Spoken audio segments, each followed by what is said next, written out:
Both the defense and prosecution lawyers in the Ggaba toddler murder case have been directed by the presiding judge, Alice Komuhanji Hauha, to present final submissions for and against the conviction of Christopher Onyum Okello as the case nears judgment. This follows submissions by defense lawyers who told court on Monday, April 27th, that efforts by the court process server to trace the remaining defense witnesses had been futile.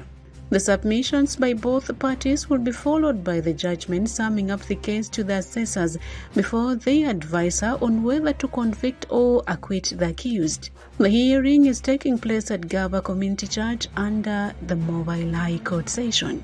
The April 2nd, 2026 incident sent shockwaves through the public, with many questioning why someone would target innocent children.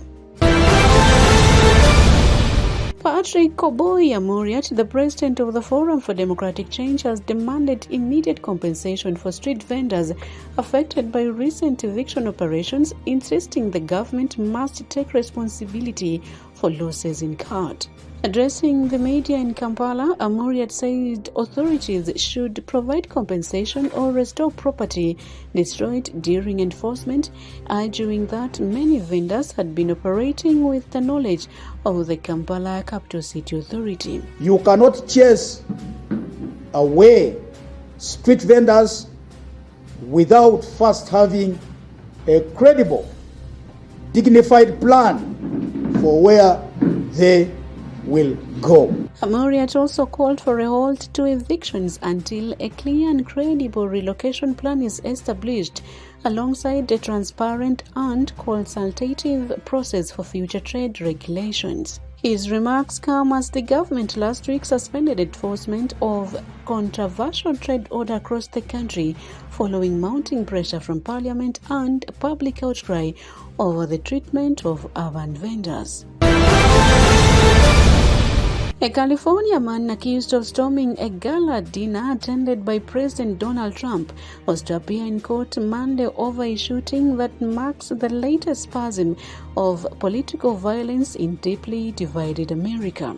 Administration officials say the suspect in Saturday night's shocking attack apparently aimed to kill Trump and senior officials at the press dinner in a Washington hotel, in what would be the third attempt on the president's life in 2 years. How worried were you that there were going to be injuries? I wasn't worried. I understand life. We live in a crazy world. Trump, who was rushed out of the ballroom in Washington by Secret Service agents, posted surveillance footage of the gunman attempting to sprint past a checkpoint 1 floor above the room where the dinner was held. After a brief exchange of gunfire with agents, the suspect was detained at the scene. It sounded to me, I read a manifesto. He's radicalized. He was a Christian, a believer, and then he became an anti-Christian, and he had a lot of change. He's been going through a lot based on what he wrote. His brother complained about him, and I think reported him to the police, and his sister likewise complained about him. His family was very concerned.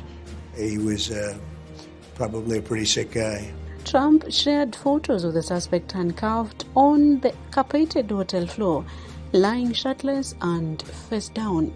In an interview aired Sunday night on the CBS program 60 Minutes, Trump was asked if he feared there would be casualties as the chaotic scene unfolded before him.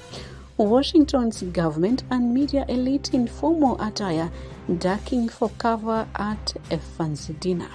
New Vision TV. Stream smart, stream New Vision.